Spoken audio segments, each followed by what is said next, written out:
So here you go. It's right there. Flat Earth as described by Californication lyrics. Now you're going to want to make sure that you pause a lot and read a lot. And with that, you're going to want to make sure that you think for yourself. If you want to get even further, toward the end of this video, it's all about our genes. I am reading from a source about how science is rooted in the occult. So look or don't look, but after this conversation is over. Okay, I've done my part. I could give a rat's butthole if you believe me, but now you know where it is.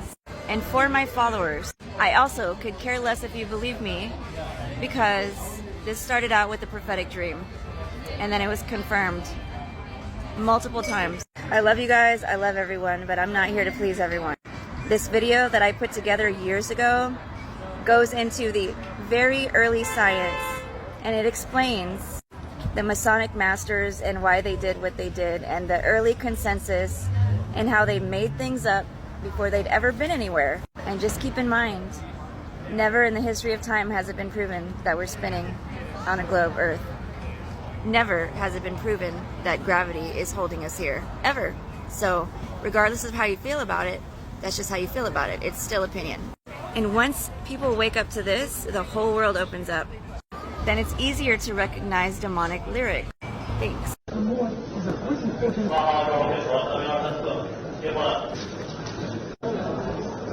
Compare these to fake moon landings. Which one looks faker to you? This one is the Chinese moon landing.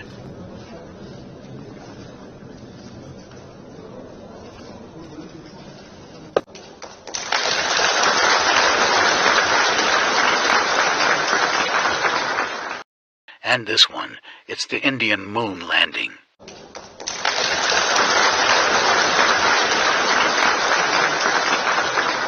Here's something we need to address. When people say, oh, you use the globe and Google Earth to prove a flat Earth, but you think Google always lies.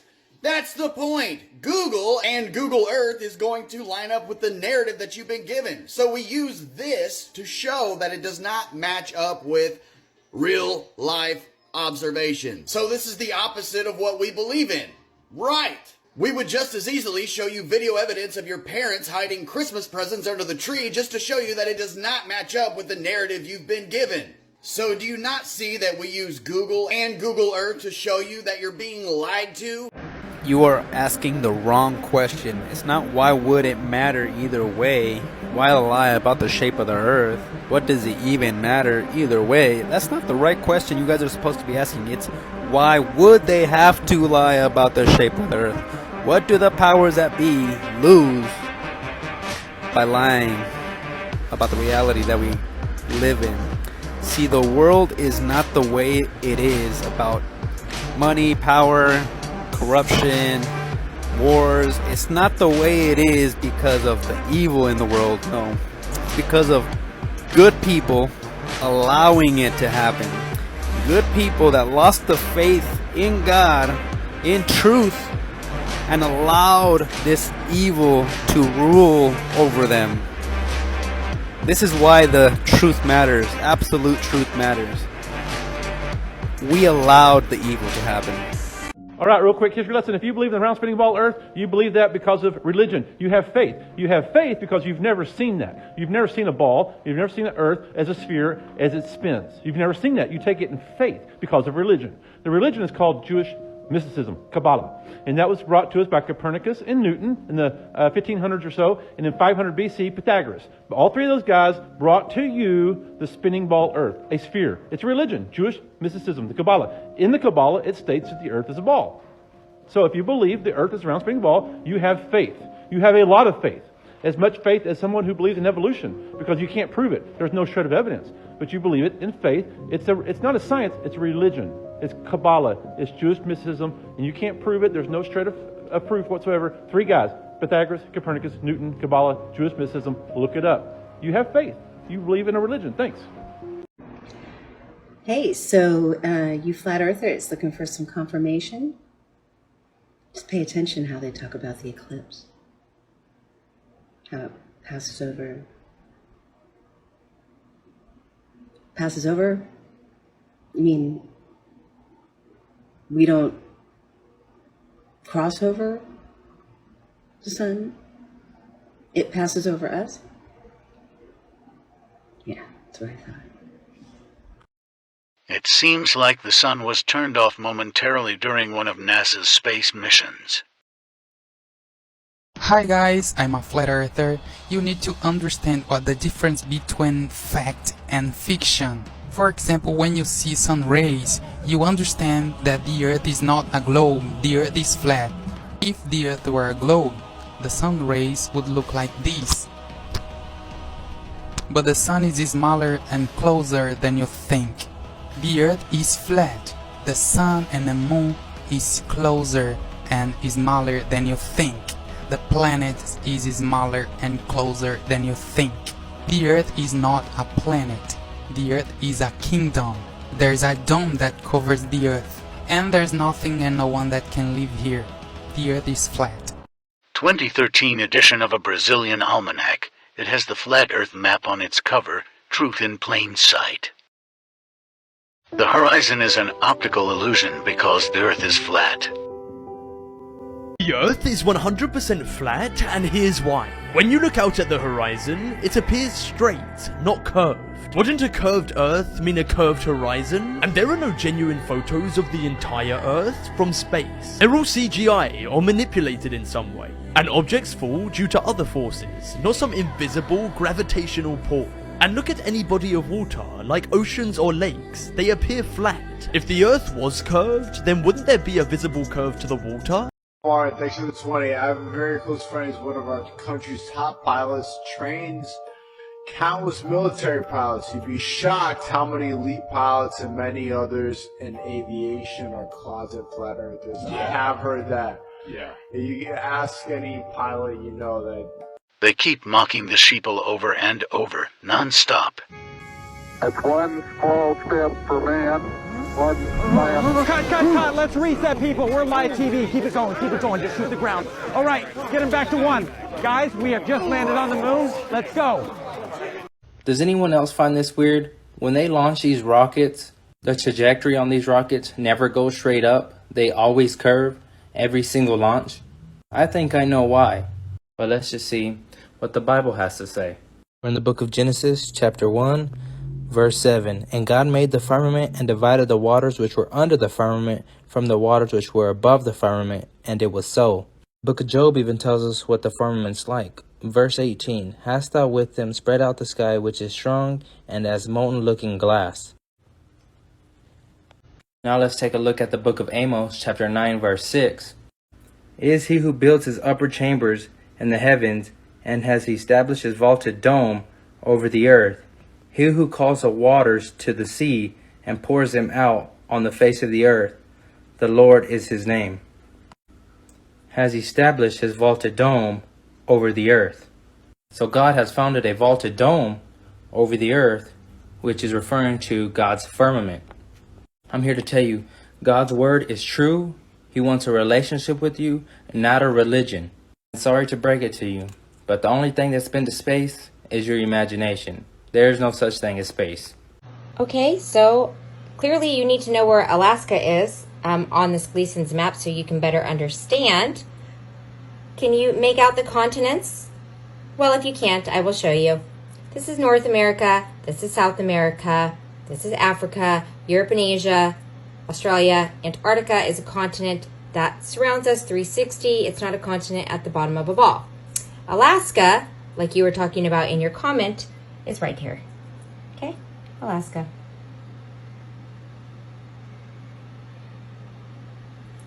Alaska, can you see that? Boop, right there. Hope that answers your question or helps you better with your statement to understand how this map works. There is no edge. Do you know what else Hunger Games exposed? Which completely makes sense to me.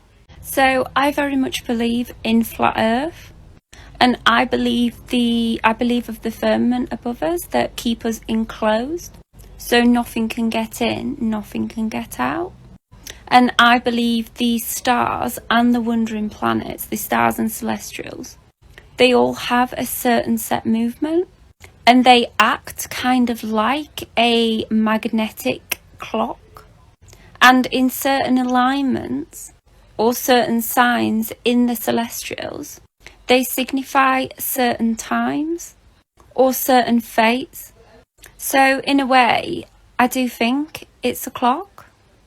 And all beliefs point down to a end time. Some beliefs point down to several end times, with one final end time, like the Aztec belief of the 5 suns, the Great Resets, and the stars move around us annually in a set position, and the only ones that wander are the planets, and these are known as the wandering stars in a lot of belief.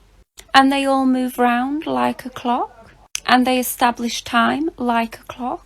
In fact, the constellation of the Pleiades was actually used as an ancient calendar before we kind of invented time.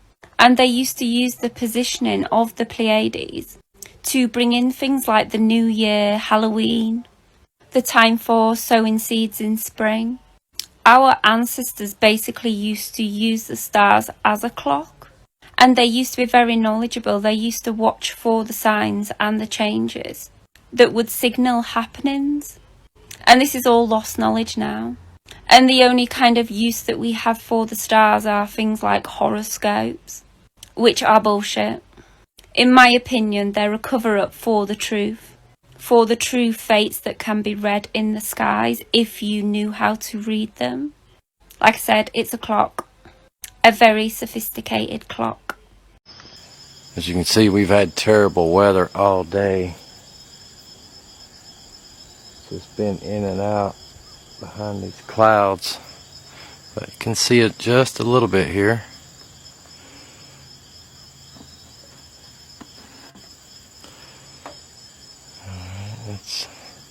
So I'm watching the eclipse, and you can't see the eclipse, but look at what is happening on the ground, and look at what happens on my head. Wow, holy moly, that is the eclipse shining through the trees. Oh my god, that is so cool. Wow.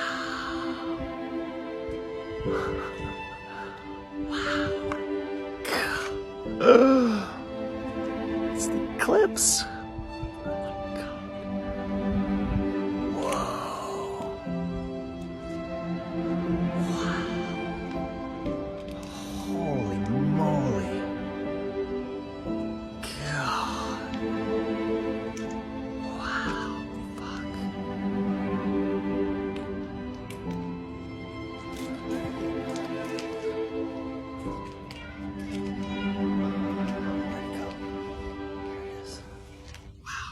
Trippy shadows off 2023 eclipse.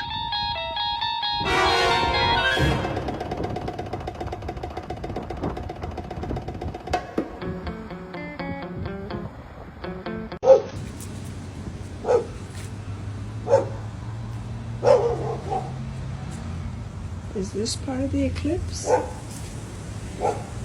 don't know. It could be. Looks strange. I've never seen it before.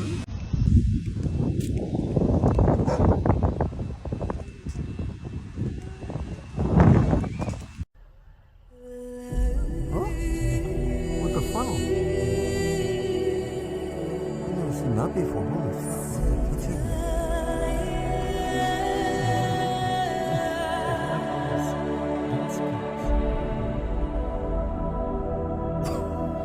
What the hell?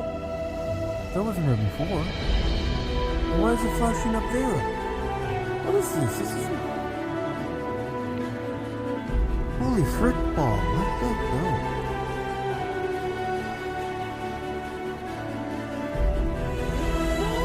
Yeah, is it...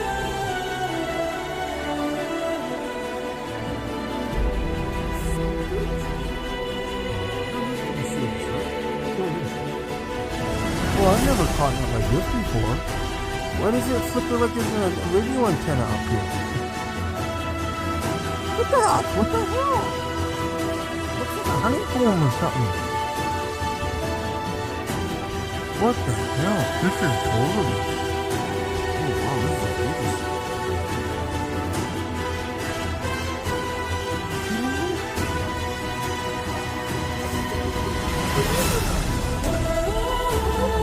That's really nice. Look at it, looks like it's almost like that on both sides. See, you kind of see a parallel on this side too. This is insane!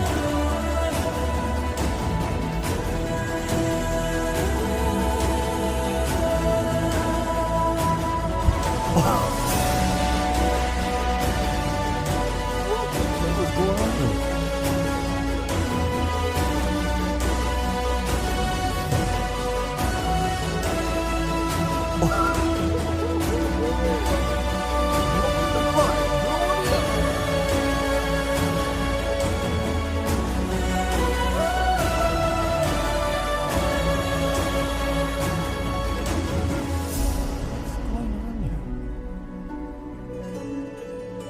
Whoa.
The flat Earth map dates back over 1,000 years. This map is credited to being created by a Persian astronomer, Al-Biruni, who lived between 975 AD to 1048 AD. It's the official map of the United Nations and also the United States Geological Survey. It used to be present in many places before the creation of NASA and the Antarctic Treaty in 1959. Here you see it with Admiral Byrd. This map has been restored by Dmitry from Russia with suggestions of mine, Idialenkar. Known by my YouTube channel Flat Earth Banjo, I asked Dmitry to include the Bermuda Triangle and Point Nemo, a place deep in the Pacific where NASA buries rockets. Then Robert Tozzi, a professional mapmaker, came along and enhanced the map even more. There are many people now selling this map online, but if you could order it from my online store, I would greatly appreciate it.